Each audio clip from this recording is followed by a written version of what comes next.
can fight this!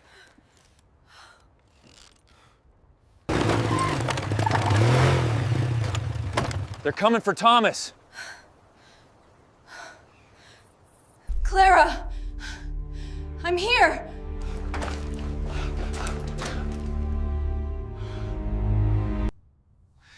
I had to do what I had to do to protect you, but it meant I could not come back. Thomas. Is that really you? It's me, Clara. The dust from the wagon wheels had barely settled when Clara Whitman saw him standing by the old oak tree. 5 years had passed since Thomas McKenna had ridden away from Cedar Creek, leaving behind nothing but a hastily scrawled note and a heart that still beat his name with every sunrise. Her breath caught in her throat as she recognized the familiar slope of his shoulders, the way he held his hat in weathered hands. Time had carved lines around his eyes and added silver to his dark hair, but those gentle brown eyes that had once promised her forever remained unchanged. Thomas turned at the sound of approaching footsteps, and their gazes met across the dusty main street of the small frontier town. The world seemed to pause, as if even the prairie wind held its breath for this moment that Clara had dreamed of and dreaded in equal measure. Clara, her name fell from his lips like a prayer, soft and reverent. She stood frozen, her simple blue dress rustling in the gentle breeze, her heart hammering against her ribs. "Thomas McKenna," she whispered, barely trusting her voice. "I thought you were dead." A shadow passed over his face. Sometimes I wished I was. The years had not been kind to Thomas McKenna. As he stood in the fading afternoon light, Clara could see the weight of unspoken stories in the set of his jaw, the careful way he held himself as if expecting danger from every shadow. His clothes were well made but worn, his boots dusty from long miles of hard riding. "Why did you come back?" Clara asked, though part of her already knew the answer. It was there in the way he looked at her, with a longing so deep it seemed to echo across the empty plains. "I made you a promise once," Thomas said quietly, "under this very tree. I said I'd come back for you." Clara's throat tightened with emotion.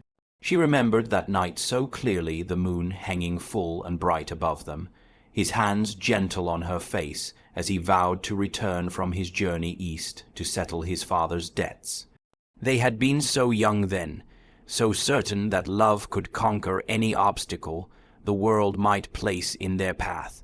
"That was before," she said, her voice barely above a whisper.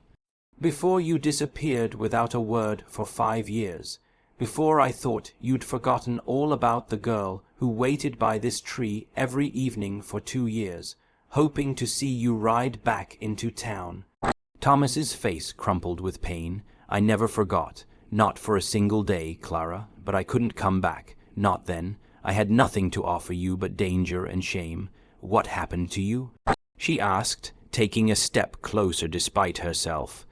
Even now, after all the hurt and sleepless nights, she felt drawn to him like a moth to flame. Thomas glanced around the quiet street, noting the curious stares from townsfolk who remembered when he'd been the banker's son with a bright future ahead of him. "It's a long story," he said, "and not one for public ears." Clara studied his face, seeing the man he'd become beneath the boy she'd once loved. There was a hardness there now, a wariness that spoke of difficult choices and hard, won survival. But underneath it all, she glimpsed the gentle soul who had once carved their initials into the oak tree's bark. "Martha's serving supper at the boarding house," she said finally. "You'll need a place to stay. Clara, don't say anything else right now," she interrupted, her voice trembling. "I need time to think, to understand what this means. As she walked away, her skirts swishing around her ankles, Thomas remained by the oak tree. He reached out to touch the carved heart that still bore their initials, now weathered and grown over, but still visible to those who knew where to look. What Clara didn't know, what she couldn't know, was that Thomas had spent the last 5 years as a reluctant outlaw, forced into a life of crime to pay off his father's gambling debts to dangerous men. He'd ridden with a gang led by Black Jack Morrison, a ruthless man who'd threatened to burn down Cedar Creek if Thomas didn't comply. Every stolen dollar, every midnight raid, had been done to protect the town and the woman he loved. Now Morrison was dead, killed in a shootout with federal marshals, and Thomas was finally free, but freedom had come at a cost. There was still a price on his head, and men who would kill him for what he knew about Morrison's other crimes. He'd come back to Cedar Creek for one reason only, to see Clara one more time and to finally tell her the truth, even if it meant losing her forever. That evening, Clara sat on her front porch, watching the stars emerge one by one in the vast Montana sky. The small house she shared with her younger sister, Mary, felt too quiet, too empty for the tumult of emotions swirling in her chest. "You saw him today, didn't you?" Mary said, settling into the chair beside her. At 19, Mary had grown into a beautiful young woman with Clara's same auburn hair and green eyes, though she lacked her older sister's serious nature. "How did you know? The whole town's talking about it. Thomas McKenna back from the dead. Mary studied her sister's profile in the moonlight. Are you going to see him again?" Clara sighed, pulling her shawl tighter around her shoulders. "I don't know what I'm going to do. When he left, I thought my heart would never heal. It took me years to stop looking for him in every crowd, to stop hoping that every rider on the horizon might be him coming home. But you did heal," Mary said gently. "You built a good life here. You teach the children, you help Mrs. Patterson with her sewing, you take care of me and this house. You're respected in this town, respected." Clara repeated with a bitter laugh, the spinster schoolmarm who never married because she was too foolish to stop loving a man who abandoned her. "That's not what people think, and you know it. Besides," Mary hesitated, then plunged ahead, "what about Samuel?" Clara's stomach clenched at the mention of Samuel Porter, the town's new doctor who had been courting her with quiet persistence for the past 6 months. He was a good man, kind, stable, everything a woman should want in a husband. She'd even begun to consider his hints about marriage, thinking that perhaps it was time to build a practical future, rather than chase romantic dreams. "Samuel deserves better than a woman whose heart belongs to someone else," Clara said quietly. "And what about what you deserve?" Mary challenged. "Don't you deserve a man who stays, who builds a life with you instead of running away when things get difficult?" Before Clara could answer, the sound of approaching hoofbeats made them both look up. A rider was coming fast, his horse lathered with sweat. He pulled up at their gate, dismounting in one fluid motion. Miss Whitman. The man was young, maybe 25, with the lean build of someone who lived on horseback. His clothes marked him as a drifter, but his eyes were sharp and honest. "Name's Jake Brennan. I need to talk to you about Thomas McKenna." Clara's blood turned to ice. "What about Thomas?" Jake glanced around nervously, then stepped closer to the porch. "I rode with him for a while, ma'am, with Morrison's gang. Thomas saved my life more than once, kept me from doing things that would have damned my soul forever. He's a good man caught in a bad situation." "What kind of situation?" Clara asked, though she dreaded the answer. "There are men coming, ma'am. Men who want Thomas dead for what he knows about Morrison's operation.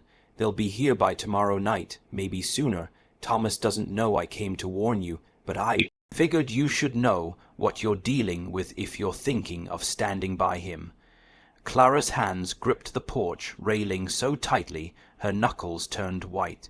"How many men? 4, maybe 5. Hard men who won't care about innocent folks getting in their way." Jake's voice was grim. "Thomas is planning to leave town before they get here. He told me he just wanted to see you one more time, to explain things proper, like. But if those men catch up to him here, they'll burn the town." Clara finished, the pieces falling into place, just like they threatened to do 5 years ago. Jake nodded, surprised by her understanding. "You know about that." "No, but I'm beginning to." Clara stood, her mind racing. Where is Thomas now? "At the old line, shack up Cedar Creek. He's waiting for moonrise to come talk to you. Then he'll ride out before dawn." Clara looked at Mary, seeing her own determination reflected in her sister's eyes. "Mary, go to Samuel's house. Tell him there might be trouble and that he should keep his medical supplies ready. But don't tell him about the men coming. Not yet." "What are you going to do?" Mary asked, though she was already reaching for her cloak. "I'm going to hear the whole truth," Clara said firmly. Finally, the ride up Cedar Creek took longer than Clara remembered. She'd borrowed old Pete's mare from the livery stable, telling him she needed to check on sick Mrs. Henderson, who lived up the creek. It wasn't entirely a lie. Her heart was certainly sick with worry and confusion.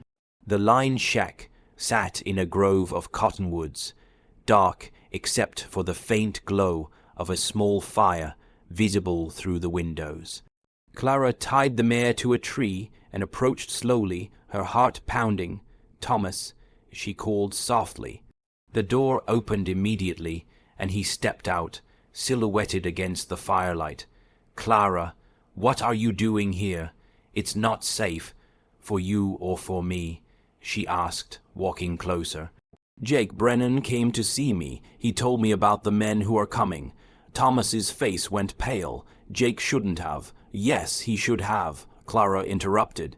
"Because now I understand why you really left. You didn't abandon me, Thomas. You were protecting me." For a long moment, they stood facing each other in the moonlight, years of pain and misunderstanding hanging between them like a chasm. Then Thomas's composure cracked, and she saw the vulnerability beneath his hardened exterior. "I wanted to tell you," he said, his voice breaking. "God, Clara, I wanted to tell you so many times, but how could I? How could I ask you to love an outlaw? How could I drag you into that darkness?" Clara stepped closer, close enough to see the tears in his eyes. "By trusting me, by believing that my love was strong enough to bear the truth. Your love," Thomas laughed bitterly. "I destroyed any right I had to that 5 years ago when I rode away in the night like a coward." "Maybe," Clara said quietly. "But I'm here now, aren't I?" They went inside the small cabin, where Thomas had built a modest fire in the stone fireplace. Clara settled into one of the rough wooden chairs, while Thomas remained standing, too restless to sit. "Tell me everything," she said, "from the beginning." So Thomas told her. He spoke of his father's secret gambling addiction, of the massive debts that had accumulated without Thomas's knowledge. He described the night when Black Jack Morrison and his men had come to collect, threatening not just Thomas and his father, but everyone in Cedar Creek. "Morrison was smart," Thomas said, staring into the fire. "He knew that if he simply killed us, he'd never see his money.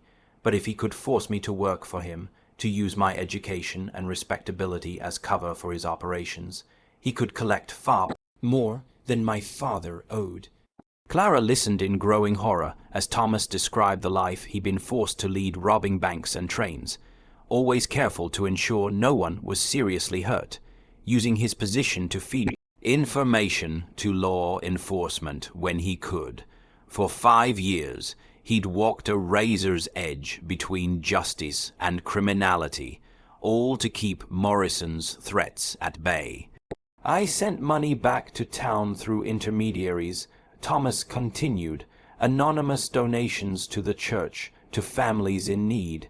It was the only way I could live with what I was doing. The money that built the new schoolhouse, Clara realized, the funds that helped the Miller family keep their farm after the drought. Thomas nodded. I couldn't come back, Clara. As long as Morrison was alive, my presence here would have brought death and destruction. I had to stay away to keep you safe. But Morrison is dead now, Clara said. Yes, but his lieutenants aren't. There were account books, records of bribes paid to officials, evidence that could hang a dozen men in 3 territories.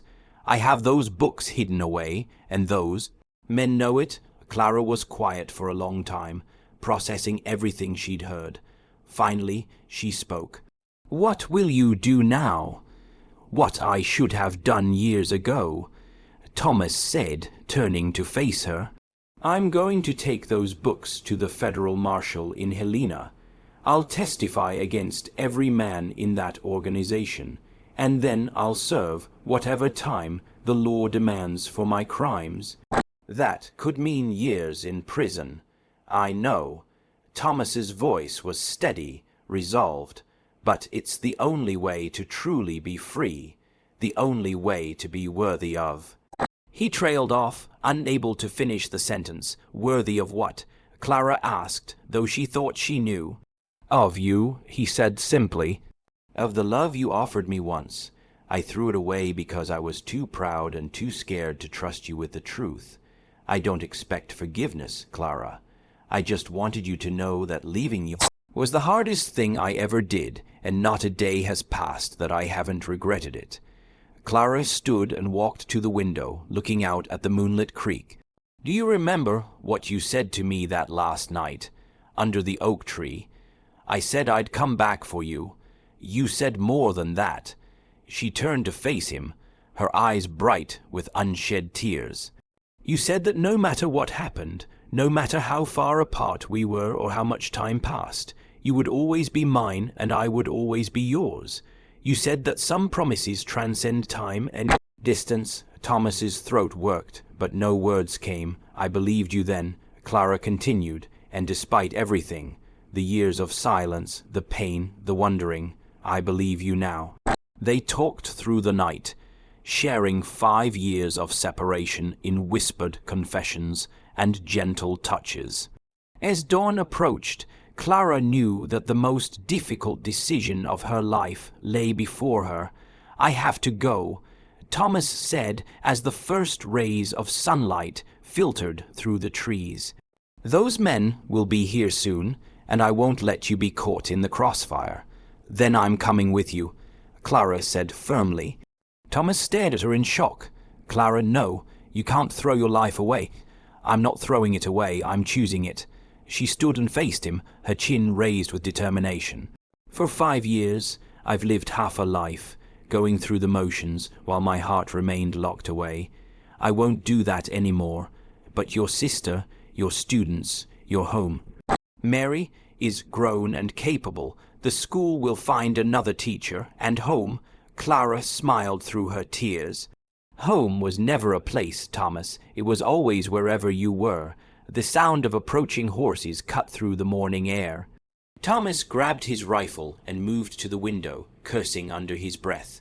They're early. Clara, you have to go. Take the back trail and ride hard for town. I'm not leaving you. Clara said, moving to his side. Please, Thomas begged. I've spent 5 years trying to keep you safe. Don't make it all for nothing. Clara looked out the window and saw 4 men dismounting near the creek. They moved with the predatory grace of professional killers, spreading out to surround the cabin. There was no escape route that wouldn't put her directly in their path.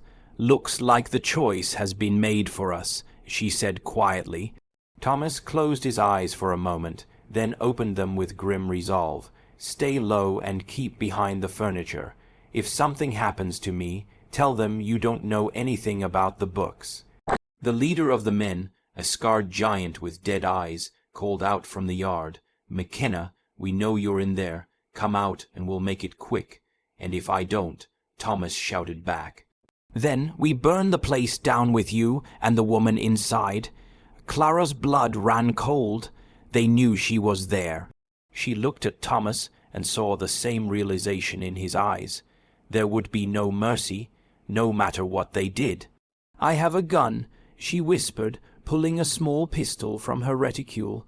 "I may not be the best shot, but I won't go down without a fight." Thomas stared at her, and in that moment, something shifted in his expression. The fear and desperation faded, replaced by a calm certainty that seemed to transform him. "No," he said quietly, "there's another way." Thomas stood and moved to the door, his hands raised. "I'm coming out," he called, "but I want to make a deal first." "You're not in a position to make deals, McKenna," the leader snarled.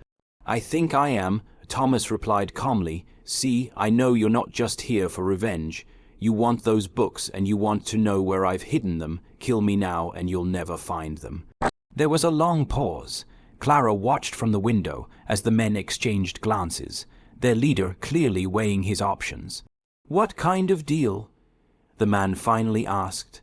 "Let the woman go, and I'll take you to the books. All of them. Every record, every name, every piece of evidence Morrison collected over the years. And then you can do whatever you want with me." Clara's heart nearly stopped. She grabbed Thomas's arm, shaking her head frantically. "No," she whispered, "I won't let you sacrifice yourself." Thomas turned to her, his eyes soft with love and determination. "Clara, listen to me. Those books are hidden in 3 different locations. Even if they kill me, they'll never find them all. But I can lead them on a chase that takes them far from here, far from you and the town. They'll kill you the moment they have what they want. Maybe," Thomas admitted. "But maybe not. I still have value to them as long as there's a chance I've hidden evidence they don't know about." Before Clara could protest further, the leader's voice boomed across the yard. "You've got 2 minutes to come out, McKenna, or we start shooting." Thomas looked at Clara one more time, memorizing her face. Then he kissed her, pouring 5 years of longing and love into the touch. When they broke apart, both had tears in their eyes. "I love you, Clara Whitman," he whispered. "I've loved you since the day I met you, and I'll love you until the day I die." "Then don't die," she whispered back. "Come back to me, keep your promise." Thomas smiled sadly. Some promises are harder to keep than others. He moved toward the door, but Clara's voice stopped him. "Thomas, wait." She was staring out the window, her face pale with shock. "There are more men coming from the south." Thomas looked where she pointed and saw a cloud of dust on the horizon, moving fast toward their location. His heart sank, thinking more of Morrison's men had arrived, but as the riders drew closer, Clara gasped in recognition. "It's Samuel," she said in amazement, "and Sheriff Williams, and is that Jake Brennan?" Indeed, a group of nearly a dozen men was riding hard toward the cabin, led by Dr. Samuel Porter and Sheriff Williams. Clara could see Jake Brennan among them, along with several other townsmen she recognized. "Time's up, McKenna," the leader shouted, apparently unaware of the approaching riders. "Not quite," Thomas said, a grim smile spreading across his face. He raised his voice to carry across the water. "I'd look behind you if I were you." The outlaws spun around just as the townsmen crested the rise. Sheriff Williams's voice boomed across the valley. "Drop your weapons. You're surrounded." What followed was a brief but intense gunfight. The outlaws, caught off guard and outnumbered, fought desperately but were quickly overwhelmed. When the smoke cleared, 2 of the criminals were dead, 1 was wounded, and the leader had been captured alive. Clara ran from the cabin into Thomas's arms, not caring who saw or what they might think. He held her tightly, hardly able to believe they were both still alive. Samuel Porter approached them, his medical bag in hand. Despite the situation, he looked at Clara and Thomas with understanding rather than jealousy. "Are either of you hurt?" he asked professionally. "We're fine," Clara said, still clinging to Thomas. "Samuel, how did you know to come? Your sister came to me last night with a wild story about men coming to kill Thomas McKenna," Samuel replied. "At first I thought it was just gossip, but something in her eyes made me believe her. I went to Sheriff Williams and we gathered a posse. Jake Brennan stepped forward, tipping his hat to Clara. 'Begging your pardon, ma'am, but I may have mentioned to the doc here where you might have gone. Seemed like you could use some help.' Sheriff Williams, a gruff man in his 50s, walked over to Thomas. 'Thomas McKenna, you're under arrest for robbery and association with known criminals.' Thomas nodded calmly. 'I understand, Sheriff. I'm ready to face the consequences of my actions, however.' Williams continued, 'I've been talking with Federal Marshal Patterson in Helena. Seems like you might be more valuable as a witness than as a prisoner, especially if you're willing to testify against the remaining members of Morrison's organization.' Thomas straightened with hope. 'I have detailed records of everything, Sheriff. Names, dates, amounts, enough to clean up 3 territories worth of corruption. Then we've got a lot to discuss,' Williams said. 'But first, let's get everyone back to town safely. The trial in Helena took 6 months. Thomas testified against 14 men, providing evidence that led to convictions for robbery, murder, bribery, and conspiracy. The federal judge, impressed by Thomas's cooperation and his obvious remorse, sentenced him to 2 years of community service rather than prison time, to be served in Cedar Creek under the supervision of Sheriff Williams. Clara waited for him. She resigned from her teaching position and used her savings to buy a small ranch outside of town. Mary, now engaged to Jake Brennan, helped her fix up the property and prepare for Thomas's return. On a crisp October morning, exactly 1 year after his return to Cedar Creek, Thomas walked free from the courthouse in Helena. Clara was waiting for him on the courthouse steps, beautiful in a blue dress that matched the endless Montana sky. "Miss Whitman," he said formally, his eyes dancing with suppressed joy, "I believe I made you a promise once. Several promises, actually," Clara replied, stepping into his arms. "But I'm most interested in the one you made under the oak tree." They were married the following spring in a ceremony that brought together the entire town. Even Samuel Porter attended, having found love himself with the new schoolteacher from back east. As Thomas and Clara exchanged vows beneath the same oak tree where they had first pledged their hearts to each other, the carved initials above them seemed to glow in the afternoon sunlight. Sheriff Williams read a letter from the federal marshal, officially pardoning Thomas McKenna for his crimes in recognition of his service to justice. But Thomas barely heard the words. His attention was focused entirely on the woman beside him, the love of his life who had waited for him through years of separation and uncertainty. "Do you, Thomas McKenna, take Clara Whitman to be your lawfully wedded wife, to have and to hold, in sickness and in health, for richer or poorer, as long as you both shall live?" "I do," Thomas said firmly, his voice carrying across the gathered crowd. "I promise to love her, protect her, and never leave her side again, so help me God." When the pastor pronounced them husband and wife, the cheer that went up could be heard all the way to the next county. Thomas kissed his bride beneath the oak tree as the sun set over the prairie, painting the sky in shades of gold and rose. 5 years later, Clara McKenna sat on the porch of their ranch house, watching her husband play with their twin daughters in the yard. The little girls, both with their mother's auburn hair and their father's gentle brown eyes, shrieked with laughter as Thomas chased them around the oak tree he'd transplanted from town to their property. The ranch prospered under Thomas's careful management and Clara's practical wisdom. They raised cattle and horses, and Thomas had become known throughout the territory as an honest businessman and devoted family man. The past was not forgotten, but it no longer defined their future. Mary and Jake lived in town, where Jake had taken over the sheriff's duties from Williams. Their own children often came to visit their aunt and uncle, adding to the joyful chaos of family gatherings.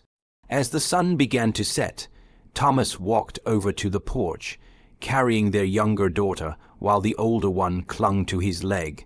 "Story time, 4-year-old Sarah demanded, settling into her mother's lap.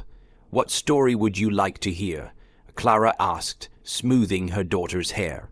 "Tell us about the prince and princess under the magic tree," little Emma said, climbing up beside her father.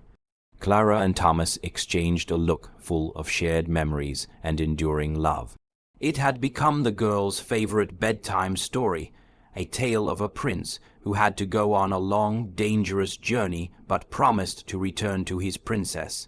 No matter how many years passed or how far he traveled, he never forgot his promise, and eventually true love brought him home. "Once upon a time," Clara began, her voice soft in the evening air, "there was a prince who loved a princess more than life itself. One day he had to leave her to protect their kingdom from terrible danger." As Clara told their story, their real story, transformed into fairy tale magic for young ears, Thomas held their daughters close and marveled at the turns their lives had taken. He had lost everything once, including hope itself, but love had given him a second chance, and he had been wise enough to take it. The oak tree rustled in the gentle breeze, its leaves whispering secrets of enduring love and promises kept. Deep in its bark, barely visible now but still there for those who knew where to look, the carved heart remained a testament to the power of love to survive any storm and bloom again in its proper season. Under the endless Montana sky, surrounded by the laughter of children and the warmth of love finally fulfilled, Thomas McKenna knew that some promises truly do transcend time and distance. And the most important promises are always worth keeping, no matter how long the journey home might be. The prairie stretched out before them, vast and full of possibility, just as their future stretched ahead, bright with the promise of love that would endure through all the seasons of their lives.